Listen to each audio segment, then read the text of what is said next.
વિદ્યાર્થી મિત્રો, online YouTube ક્લાસીસમાં તમારું સ્વાગત છે. આજે આપણે ધોરણ 7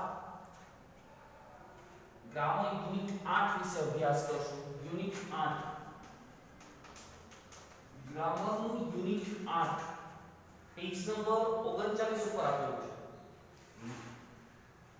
પાઠનું નામ છે the use of let and can. Let અને કેન નો ઉપયોગ કરવાનો છે. તો સૌથી પહેલા તો આપણે ખબર હોવી જોઈએ કે આપણે લેટ આપણા માટે નવો શબ્દ છે. કેન તો આપણે છઠ્ઠા ધોરણમાં શીખી ગયા છીએ. પણ લેટ પરવાનગી, દરખાસ્ત, આ બધા સૂચન, આ બધા સાથે ધારણા, આ બધા સાથે આપણે એને ગુજરાતીના વર્ડ્સ હું તમને કહું છું કે આ બધા સાથે આપણે એને મૂકી શકાય. હવે લેટની સાથે શું શું આવે? તો લેટની સાથે me, us, you, it, them, આ બધા શબ્દ him, her, આ બધા શબ્દ આવે લેટની સાથે. લેટના ઉપયોગની સાથે હંમેશા he નથી આવતું, સી નથી આવતું, તે નથી આવતું. શું શું આવશે? me, us, you, it, them, him, her, આ બધા શબ્દ આવશે લેટ શબ્દની સાથે. હજી એક વખત પાછું ફરીથી કહી દઉં. લેટની સાથે કયા કયા શબ્દ આવશે? તો કે me, us, you, it, him, her અને them. આટલા શબ્દ લેટની સાથે સંયોજી શકાય, મૂકી શકાય. તો આપણો પહેલો પ્રશ્ન છે એ ખાલી જગ્યા છે. fill in the blanks with the correct words from the whose given in the brackets. કૌંસમાં આપણે યોગ્ય શબ્દને પસંદ કરીને ખાલી જગ્યા પૂરવાની છે. એમાં લેટ વાળા જ વાક્ય છે. જો લેટ ખાલી જગ્યા વોચ ટીવી, તો ખાલી જગ્યામાં વી આવશે કે અસ? તો કે શું આવશે? અસ. વી તો આવી જ શકે નહીં. મને પેલા કીધું કે આઈ, વી આ બધા શબ્દ લેટમાં ન આવી શકે. આપ ચોકડી મારું જોઈ સમજી દો કે આ બધા શબ્દ ન આવી શકે. ક્યાં ક્યાં? આઈ, વી, ઈ, સી, ઈટ, આ બધા શબ્દ આવી શકશે નહીં. આઈ, વી, ઈ, સી, ઈટ, આ બધા શબ્દ આવી શકે નહીં લેટની સાથે. લેટની સાથે હંમેશા આ જ શબ્દ આવી શકે. અને કર્મ આમ તો વિભક્તિની દ્રષ્ટિએ જોવા જાય ને આપણે, તમે જે નાના છો તમને ખબર ન પડે તો આને કર્તા વિભક્તિ કહેવાય અને કર્મ વિભક્તિ કહેવાય. એટલા માટે તો પેલી ખાલી જગ્યામાં શું આવશે? એક્સેસ પેલી અસ શું આવશે? અશ્વ. હવે બીજો પ્રશ્ન છે લેટ ખાલી જગ્યા સ્લીપ, સી કે હર? તો આમાં શું આવશે? હર. તો બીજી ખાલી જગ્યામાં આવશે હર. ત્રીજું લેટ ખાલી જગ્યા બી ધેર, ઇટ્સ કે ઇટ, ઇટ્સ કે ઇટ, તો ખાલી ઇટ જ આવે. લેટ ઇટ, તો ઇટ. ચોથું લેટ ખાલી જગ્યા ગો ઓન ધ પિકનિક, ધેમ કે ધેર? તો ધેર તો આવતો જ નથી એટલે ધેમ આવશે.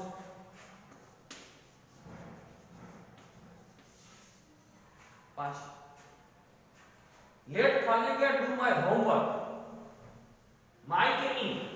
તો શું આવશે? મી.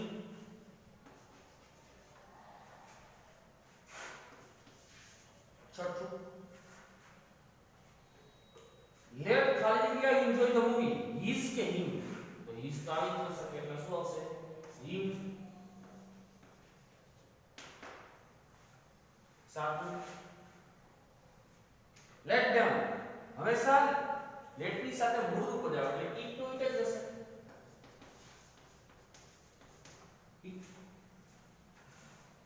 ખાલી જગ્યા ક્લીન અવર ક્લાસરૂમ, લેટ કે લેટ્સ? લેટ્સ અસ ટુ ટુકુરુપ લેટ છે. શેનું? Let's us. આનું આ ટુકુરુપ છે, એનું થશે લેટ અસ. લેટ અને અસ ટુકુરુપ લેટ્સ છે. તો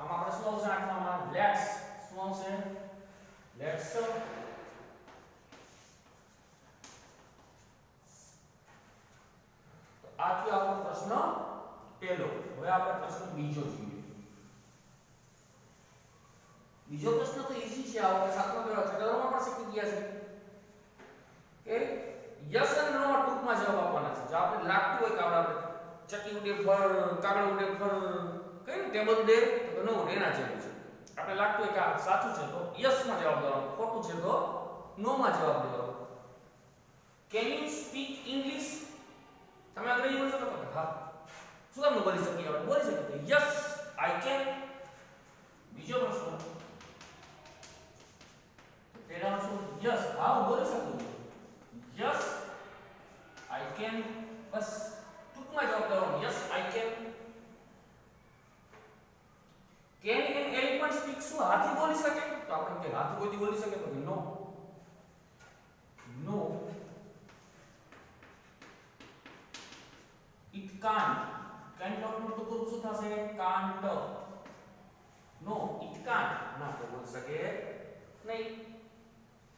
ત્રીજો પ્રશ્ન છે કેન રીટા કુક? રીટા રાંધી શકે? શું કામ? રીટા છોકરી છે તે રાંધી શકે. Yes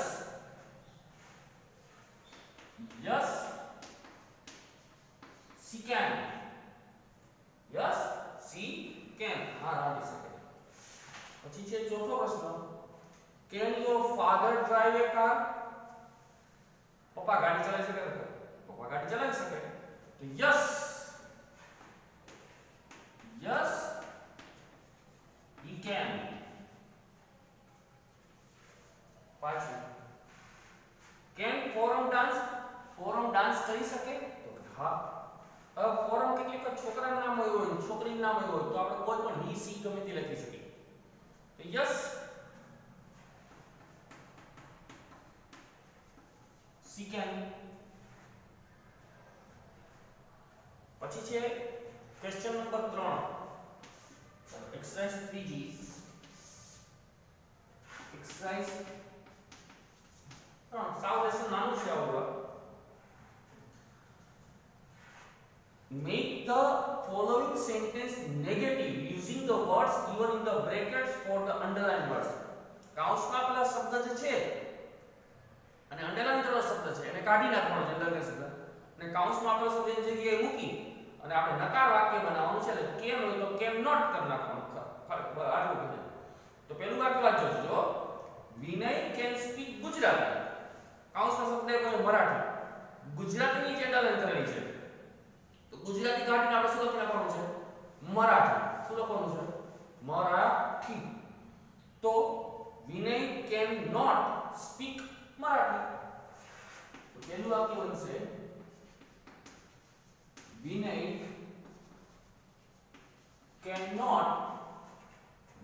cannot speak Marathi. Speak Marathi. બીજું વાક્ય Nanji can carry luggage.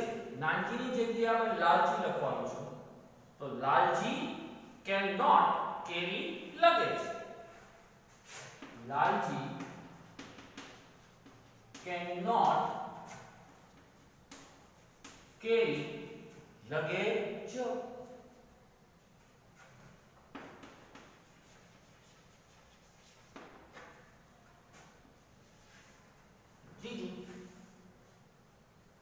Ashok can sing a song. Ashok ની જગ્યાએ શરદ મૂકવાનું છે. શરદ cannot sing a song. Sharad cannot sing a song.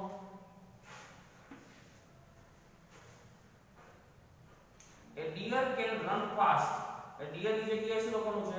bullock. શું લખવાનું છે? bullock. તો એ bullock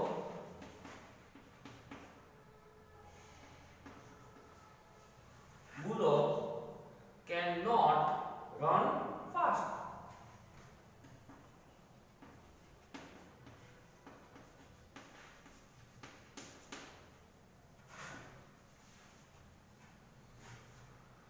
પછી Kunal can drive a car.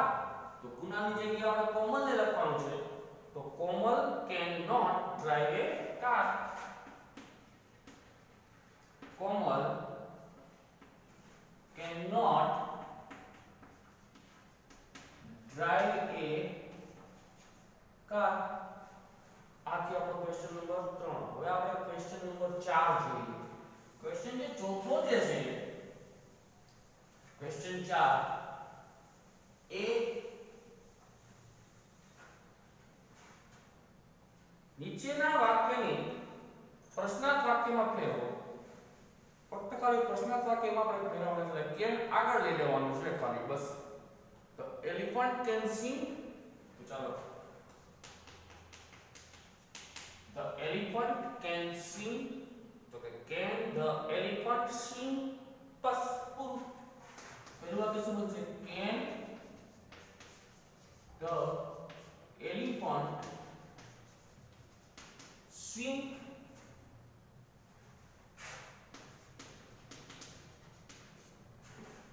બીજું વાક્ય હર્ષ can speak English well.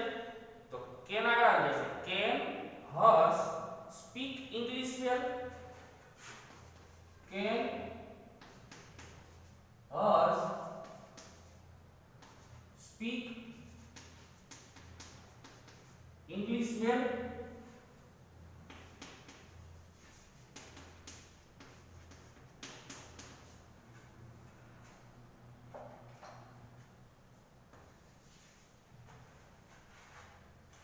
Janak can repair a mobile.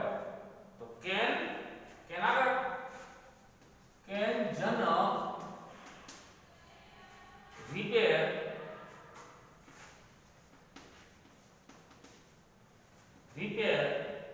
a mobile.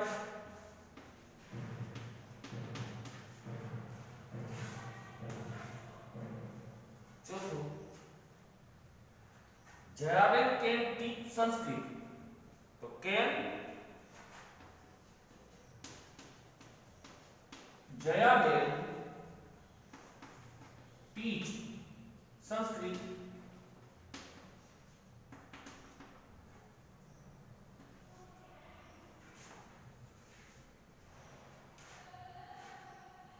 શરદભાઈ can translate the letter into English. તો can આગળ આવી જશે. can શરદભાઈ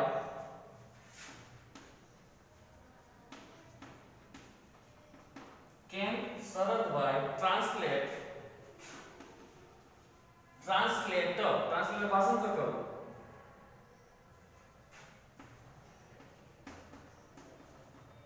translate the letter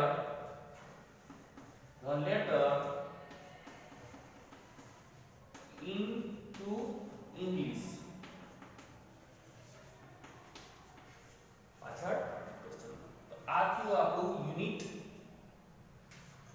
8 ધોરણ 7. હવે આપણે એના પછી જે ડાયલોગ એ આપણે નવા કમ્પેરિઝન્સમાં એ નવા વિડિયોમાં આપણે